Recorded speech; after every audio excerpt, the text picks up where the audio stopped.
महालक्ष्मी नमस्तुभ्यं नमस्तुभ्यं सुरेश्वरी हरिप्रिया नमस्तुभ्यं नमस्तुभ्यं दयानिधि। ओम श्रीं श्रिये नमः। या देवी सर्वभूतेषु माँ लक्ष्मी रूपेण संस्थिता नमस्तस्यै नमस्तस्यै नमस्तस्यै नमो नमः। जय माँ महालक्ष्मी। आप सभी को अगहन गुरुवार महालक्ष्मी व्रत की हार्दिक शुभकामनाएं। माता आप सभी पर अपनी असीम कृपा बनाए रखें।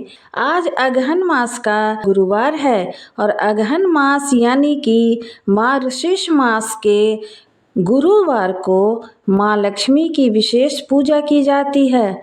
और यदि आप गुरुवार यानी बृहस्पतिवार का व्रत धारण करते हैं तो बृहस्पतिवार व्रत की कथा की वीडियो भी आपको चैनल पर मिल जाएगी।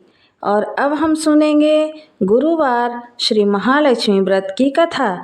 ऐसी मान्यता है कि सच्चे मन से कथा सुन लेने मात्र से ही माँ लक्ष्मी की विशेष कृपा प्राप्त हो जाती है।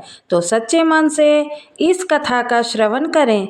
व्रत कथा के श्रवण और पठन करने से दुख दरिद्रता दूर हो जाती है। श्री महालक्ष्मी माता की कृपा से सुख संपत्ति ऐश्वर्य की प्राप्ति होती है। कोई भी मनोकामना या इच्छा हो पूर्ण हो जाती है। श्री माता महालक्ष्मी के अनेक रूप तथा अनेकों नाम हैं।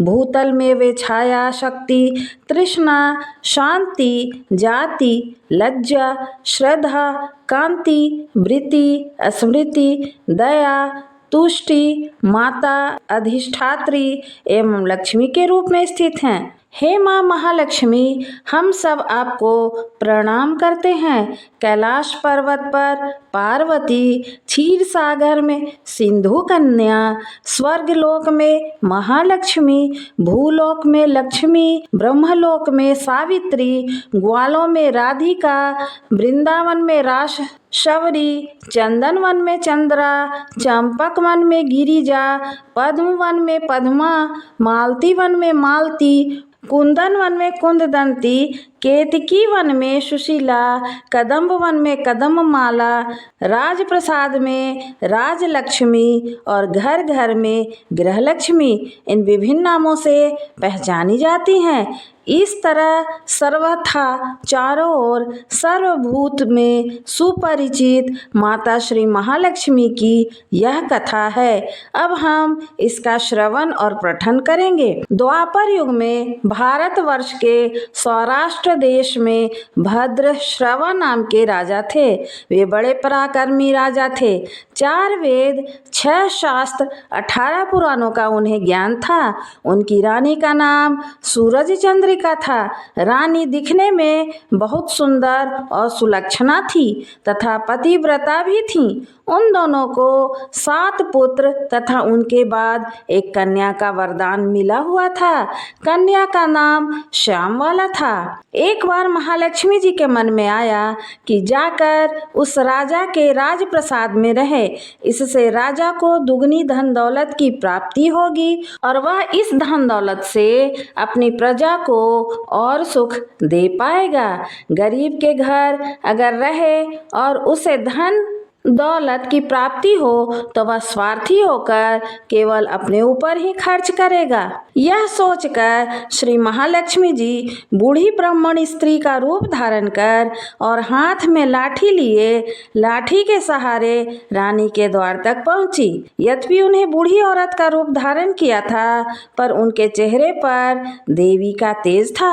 उन्हें देखते ही एक दासी सामने आई। उसने उनका नाम, धाम, काम, धर्म पूछ डाला। वृद्ध ब्राह्मणी का रूप धारित माता लक्ष्मी ने कहा, बालिके, मेरा नाम कमला है। मेरे पति का नाम भुवनेश है। हम द्वारिका में रहते हैं। तुम्हारी रानी पिछले जन्म में एक वैश्य की पत्नी थी और वह वैश्य बहुत गरीब था।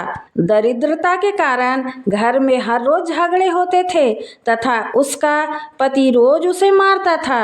इन बातों से तंग आकर वह घर घर छोड़कर चली गई तथा जंगल में खाली पेट भटकने लगी। उसकी इस दुर्दशा पर मुझे दया आई।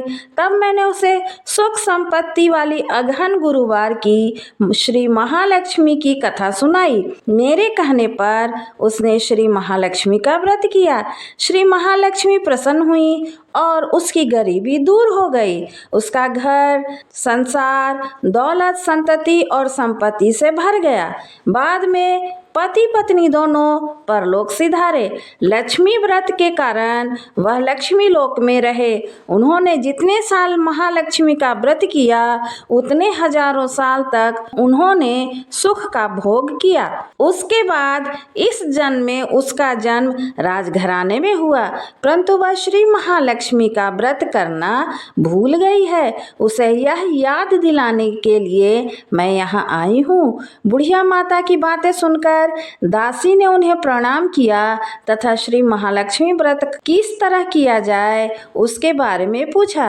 बुढ़िया रूप धारण किए हुए श्री महालक्ष्मी माता ने दासी को पूजा की विधि तथा महिमा बताई। उसके बाद वह दासी माता को प्रणाम करके रानी को बताने अंदर चली गई। राज वैभव में रहते हुए रानी को अपने ऐश्वर्य का बहुत घमंड हुआ था। संपत्ति तथा अधिकार की वजह से वह उन्मुक्त हो गई। दासी द्वारा बताई गई बुढ़िया माता की बातें सुनकर वह आग बबूला होकर राजद्वार के पास आकर बुढ़िया रूपी श्री महालक्ष्मी जी पर बरस पड़ी। उसे यह मालूम नहीं था कि श्री महालक्ष्मी माता बुढ़िया का रूप धारण किए हुए द्वार तक आई हैं, परंतु रानी का इस कदर रूखा बर्ताव तथा अपना अनादर देखकर माता ने वहां ठहरना उचित नहीं समझा। वे वहां से चल पड़ी। राह में उन्हें राजकुमारी श्यामबाला मिली। उन्होंने श्यामबाला को सारी बातें बताई। श्यामबाला ने अपनी ओर से श्री महालक्ष्मी माता से क्षमा मांगी। माता को उस पर दया आई। उन्होंने श्यामबाला को श्री महालक्ष्मी व्रत के बारे में बताया। उस दिन अगहन मास यानी मार्गशीर्ष मास का पहला गुरुवार था। श्यामबाला ने परम श्रद्धा से श्री महालक्ष्मी का व्रत रखा। फलस्वरूप राजा सिद्धेश्वर के पुत्र मालाधर से उसका विवाह हुआ। वह धन दौलत ऐश्वर्य वैभव से माला माल हो गई। पति के साथ ससुराल में आनंद से दिन बिताने लगी। इधर श्री महालक्ष्मी का रानी पर प्रकोप हुआ और फलस्वरूप राजा भद्रश्रवा का राज्य एवं राज कारोबार सब नष्ट हो गया। यहाँ तक कि खाने के भी लाले पड़ गए। ऐसी हालत में एक दिन रानी ने राजा से निवेदन किया कि हमारा दामाद तो बहुत बड़ा राजा है, धनवान है, ऐश्वर्यशाली भी है, क्यों न उसके पास जाया जाए। अपना हाल उसे बताएं तो वह हमारी मदद जरूर करेगा। इस बात पर राजा भद्रश्रवा दामाद के पास रवाना हुए।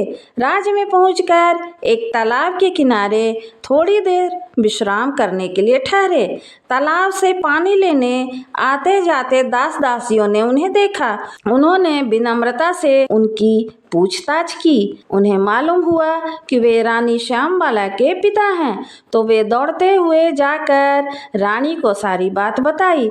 रानी ने दासी के हाथ राज परिधान भेजकर बड़े ठाठ से उनका स्वागत तथा आदर सत्कार किया, खान पान करवाया। जब राजा लौटने लगे तो सोने की मोहरों से भरा एक घड़ा उन्होंने राजा भद्रश्रवा को दिया। भद्रश्रवा जब वापस लौटे तो उन्हें देखकर रानी सूरज चंद्रिका बहुत खुश हुई। उन्होंने सोने की मोहरों से भरे घड़े का मुख खोल दिया, पर हाय भगवान, घड़े में तो धन के बदले कोयले मिले। यह सब माता महालक्ष्मी के प्रकोप से हुआ था। इस प्रकार दुर्दशा में और कई दिन बीत गए। इस बार रानी स्वयं अपनी कन्या के पास गईं। वह अगहन मास का अंतिम गुरुवार था। श्यामबाला ने श्री महालक्ष्मी का व्रत किया, पूजा की, अपनी माता से भी व्रत करवाया। इसके बाद रानी अपने घर आई। श्री महालक्ष्मी का व्रत रखने पर उसे फिर से अपना राजपाट, धन दौलत, ऐश्वर्य प्राप्त हुआ। वह फिर सुखी और आनंदमय जीवन बिता बताने लगी।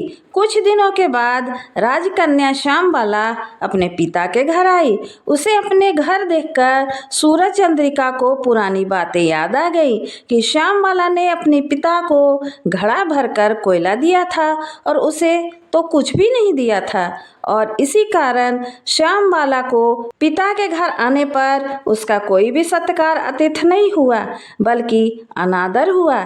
इस पर उसने बुरा नहीं माना। अपने घर लौटते समय उसने पिता के घर से थोड़ा सा नमक लिया। अपने घर लौटने पर उसके पति ने पूछा, अपने मायके से क्या लाई हो? इस पर उसने जवाब दिया, वहाँ का सार लाई हूँ। पति ने पूछा, इसका मतलब क्या है? श्यामबाला ने कहा, थोड़ा धीरज रखें, सब मालूम हो जाएगा। उस दिन शाम को श्यामबाला ने सारा भोजन बिना नमक डाले बनाया और अपने पति को परोसा। पति ने भोजन चखा। सारा भोजन नमक के बिना था, इसलिए स्वाद नहीं आया। फिर श्यामबाला ने थाली में नमक डाला, इससे सारा भोजन स्वादिष्ट लगने लगा। तब श्यामबाला ने पति से कहा, यही है वह मायके से लाया हुआ सार। पति को उसकी बातें सही लगी और फिर वह दोनों हंसी मजाक करते हुए भोजन करने लगे। कहा गया है कि इस तरह जो कोई श्रद्धा भाव से श्री महालक्ष्मी की पूजा करता है तो उसे महालक्ष्मी की कृपा, सुख, संपत्ति और शांति की प्राप्ति होती है। उसकी सभी प्रकार की मनोकामनाएं और कामनाएं पूर्ण होती हैं। कथा पूर्ण हुई तो प्रेम से बोलिए श्री माता महालक्ष्मी की जय।